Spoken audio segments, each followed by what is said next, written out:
الذين صبروا وعلى ربهم يتوكلون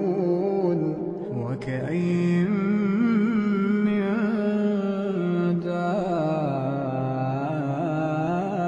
دابة لا تحمل رزقها الله يرزقها وإياكم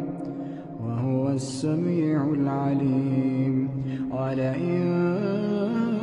سألتهم من خلق السماوات والأرض وسخر الشمس والقمر ليقولن الله